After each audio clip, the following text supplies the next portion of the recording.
Here's a 4-year signed copy, second-hand copy of The Trading Game by Gary Stevenson. You might know him better as Gary's Economics. Welcome to Gary's Economics. Gary was once a trader for one of the world's most powerful banks until he realized that the trading game he was part of was rigged and that economically things were only going to get worse for the average person. Unlike most of his trader colleagues, Gary came from a working-class background, which makes his story even more compelling. On YouTube, Gary educates people about economics as part of his mission to give them the tools to understand how society works and how they're being exploited by those at the very top.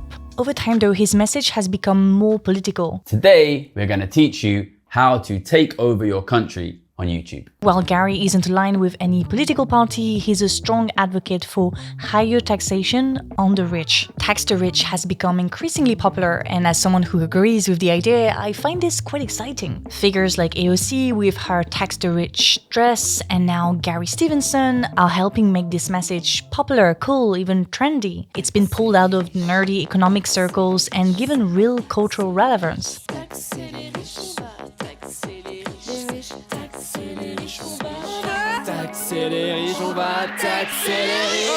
What's great about the political message like tax the rich gaining cultural traction is that it attracts growing public support. But what's not so great is that culture can dilute the message, and bad actors may see an opportunity to capitalize on its popularity. So today I want to engage with the substance over the message. What do we actually mean by tax the rich? Because right now it's pretty unclear. What Gary is saying is unclear, and what progressive politicians are saying is also unclear. In my opinion, that lack of clarity is a serious problem. We've had decades of progressive leaders and thinkers making grandiloquent speeches, promoting bold measures, only to then do the bare minimum. That has led to deep frustration. It leads millions of people protesting in the streets. It leads to people turning to the far right. You see, there's a huge momentum building around that tax the rich message, and that momentum can be allowed to be misused by bad actors. Today, I want to ask,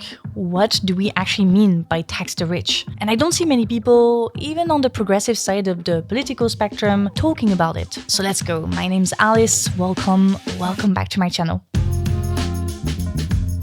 Now, before we start, I need to tell you about something, and that something is the sponsor of today's video, Aura. We all know that most social media apps collect our data to then sell it to anyone who wants it. Like you and I could go to any data broker's website right now and buy anyone's data for a few bucks. It is completely legal. Big companies with poor security are getting hacked every day, and your personal information is being sold on the dark web. So spammers, scammers, and identity thieves can target you. And the worst thing about it is that they don't really face any repercussions. Governments are super slow at addressing the issue, and the risk of having personal information leaked is pretty high. So we want to do the best we can to protect ourselves. That's why I personally use Aura, today's sponsor. Aura keeps me safe online by doing all the hard work for me. They will identify data brokers who are selling my information and submit opt-out requests on my behalf. You can see results in just a few weeks, less spams, less dodgy emails or phone calls. Aura also let me know fast if anyone tries to use this information to access my credit or bank accounts. And in the worst case scenario, they can give me up to $5 million in identity theft insurance. Finally, the Aura app also has a VPN with more than 100 virtual locations. You can go to my link, aura.com/alicecappelle. It's aura.com/alicecappelle,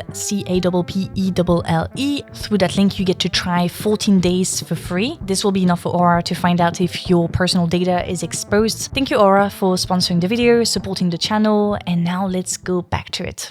As I said earlier, the message tax the rich isn't very clear. I realized that at some point while watching one of Gary's videos. I like when things are straightforward, and the slogan tax the rich felt very vague. So I started doing my own research to understand what Gary actually means by it. I found that he has shown support for various initiatives related to taxing the rich. There's the Labour MP Richard Burgon's campaign, the Make Them Pay campaign, and the Patriotic Millionaires campaign. All of these are directly or indirectly tied to a specific policy, a 2% tax on assets over £10 million, which could raise an estimated of £24 billion per year. This particular tax has been in global discussions for a while. In France, it's known as the Zucman tax, and it's been gaining a lot of attention. There's a real chance that it could be implemented. Gary has mentioned Zucman a few times on his channel, I believe. Now, let me give you some context on Zucman. To put it simply, his research as an economist led to the conclusion that billionaires pay less than 0.5% in effective taxes globally, and in France, it's almost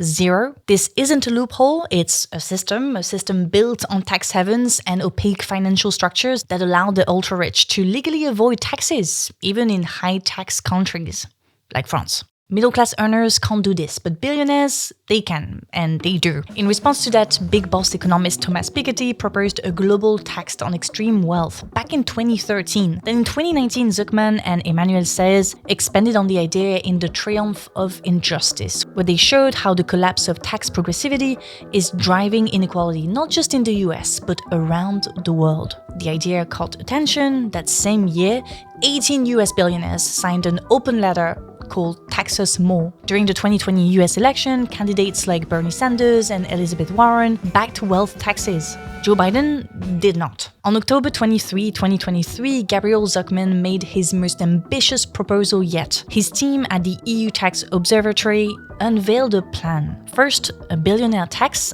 and second, a stronger tax on multinationals. On June 26, 2024, Zucman was invited by Brazil to propose this at the G20, a global minimum 2% tax on billionaire wealth. According to him, this could generate between $200 and $250 billion per year from just around 3,000 billionaires, if coordinated internationally. Wait, what can you do with $250 billion? Well, you can end world hunger for 6 years, you can provide free education globally for 6 years, you can build bridges, renewable energy infrastructures, you can do so much. So, this is the blueprint. This is what many progressive leaders, thinkers, and influencers are referring to when they say tax the rich, a 2% tax on the ultra-wealthy. And in today's context, after decades of concessions to the rich and rising inequality, this sounds pretty great. It's wild to think that just 2% on a few hundred people, thousands maybe, could generate so much money. It shows how much wealth is concentrated at the very top.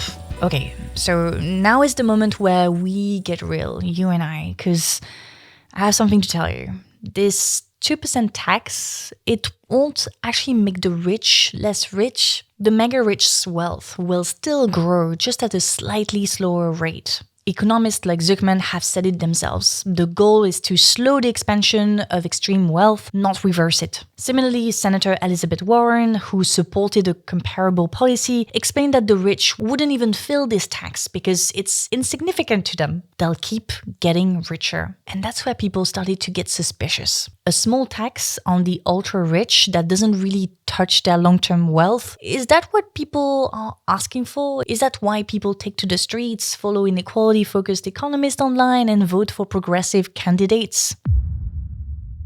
When I hear tax the rich, the reference I have in mind is something like FDR in the 1930s. Unemployment was high, wealth inequality was severe, actually a bit more severe than what we have today. His administration raised taxes from 25% to 79% on income above 5 million, which would be about 100 million in today's money. During World War II, that rate peaked at 94% on income over $200,000, roughly $3 million today. The idea was to mobilize all that money for national defense, and that the rich had a patriotic duty to contribute. Now compare that with the UK Patriotic Millionaires campaign, which is asking for a 2% tax.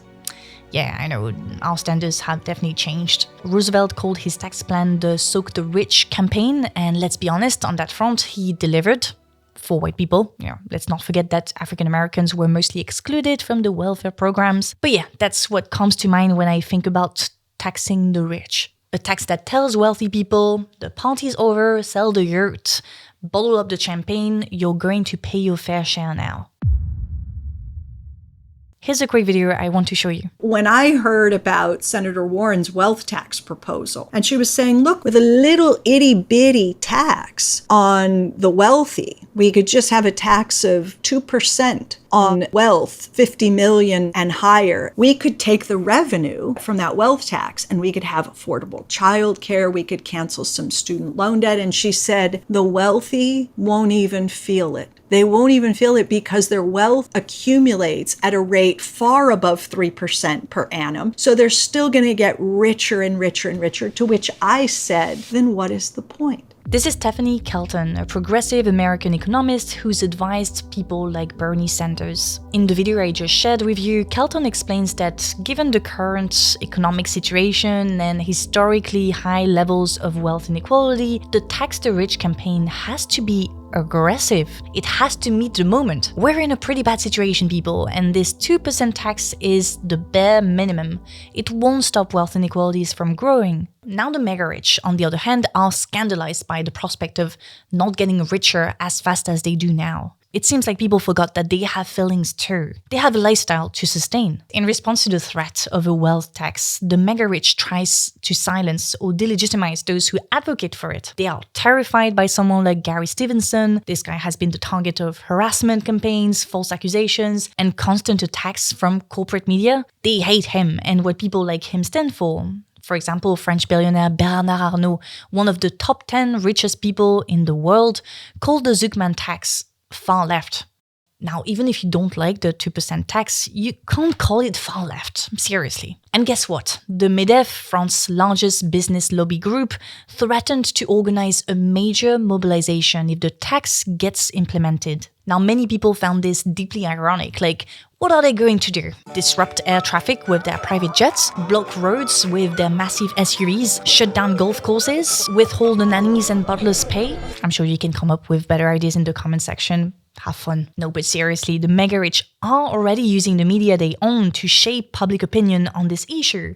For instance, they keep pushing the idea that a 2% tax would cause many ultra-wealthy individuals to leave whatever country enacts it. Economists like Zucman hope to neutralize that threat by ensuring that the tax is adopted by as many countries as possible. But others argue that this billionaires will leave narrative should be ignored entirely. Here is Frédéric Lordon, another landmark economist, a product of French exceptionalism, who thinks it's not a good idea to get involved in this debate or even provide counter-arguments to this claim that billionaires will leave. Why? Si jamais on monte un peu la température et qu'au bout du compte, il y en a qui finissent par partir pour de bon, alors on dira, alors là, vous voyez, là, ils s'en vont. Donc, c'est pas bon du tout, il faut s'arrêter.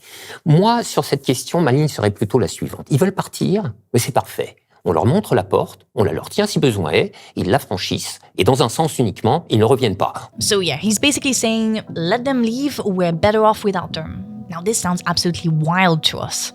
What? We need rich people to pay taxes, to create jobs, to generate wealth. I mean, we've been fed those talking points since we were born, and then Lordon comes on stage and says, no, we don't need to care about them and their feelings. We can do things differently. And honestly, there is a case to be made against the belief that more mega-rich people in one country automatically means a better economy or a better society. I spend a lot of time in Ireland where a lot of international tech companies invest. This has made Ireland heavily dependent on those companies' revenue, which means their needs often comes before the needs of Irish people. The Irish government is too afraid of these companies leaving and as a result isn't doing enough for its population, for their quality of life, access to education, housing, public transportation. Now, I'm not an expert on these topics. This is why I observed in Ireland. There's a comment section down there. You can tell me if this is a valid case or not. I'll read your comments. What I can say though is this. A 2% tax on the mega wealthy won't change most people's lives in any significant way. We've heard progressives say it will fund the green transition or universal childcare or public services. No one agrees where to send the money. One thing is clear though, we're going to need more than that. What can be done? I want to go back to Gary. Gary's platform and message have received a lot of attention, a lot of support, and a lot of energy. Gary has gained popularity by being honest about the state of our society and where we're heading if nothing changes. The people following him, listening to him, really believe in this message. They want to tax the rich, like really. And I think Gary should be clear by what he means by it, because once that 2% tax passes, and it seems like it's progressively getting traction in Europe at least. So when this thing Gary's supporting and connecting himself to passes, I don't want people to think it's gonna change their lives. It won't. I don't want people to be frustrated again, because we know where that frustration leads. It leads to resentment, interpersonal violence, depoliticization, all the things that the far right thrives on. If the 2% tax passes, I want the people who advocate for it to make it clear this is not that big of a deal, that it's a first step, a small step, but that the momentum needs to keep going. If they don't do so, people are going to resent them, like they've resented all the other so-called progressive leaders and thinkers who came to power with bold measures and achieved barely anything. I would advise someone like Gary not to associate himself with any political party, because at this point I'm more and more convinced real political change doesn't come from bipartisan cooperation. It comes from relentless pressure, from below, from citizens and their honest spokespeople. I say this not just as a French citizen, so someone who's watched her own government ignore democratic principles to stay in power and push a neoliberal agenda, someone who has seen progressive politicians drawn into this mess with empty promises just to divide and weaken the left. I say this also as a historian.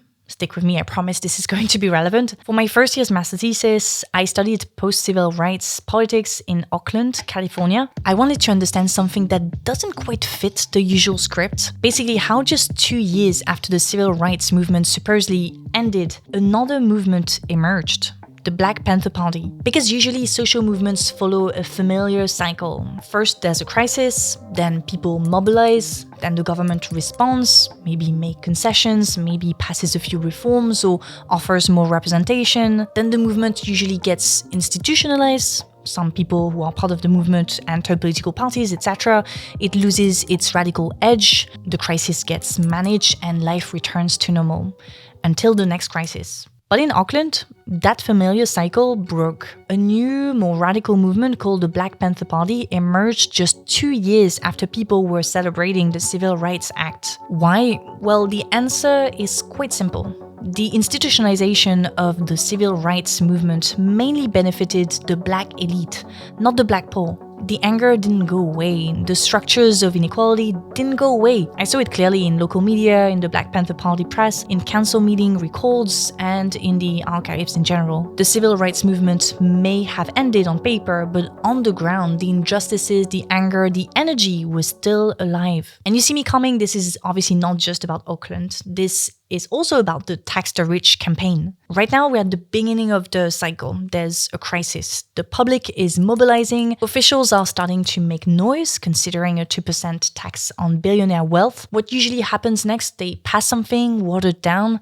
They offer just enough to erase the pressure. And then, back to business as usual. We've seen the cycle, we're familiar with it now. But here's the thing. Given the momentum, the frustration, the urgency around tax the rich, I think we could break the cycle again. Because people won't be satisfied with symbolic gestures. They won't be calmed by a mild 2% tax. The crisis is too deep. The inequality is too blatant. The anger is too real. And if leaders think a small tax on extreme wealth is going to settle things, they might be in for a surprise. We'll see. So Gary, if you're listening to this, please keep your vision strong. Don't let politicians drag you down with short-term goals, etc. You're better than this. Anyway, I think that's it for today. I'd love to hear your thoughts on this topic. I don't usually cover economics, but I wanted to say something about this. I was a little bit annoyed. My little contrarian self felt triggered by this whole discourse on the tax the rich.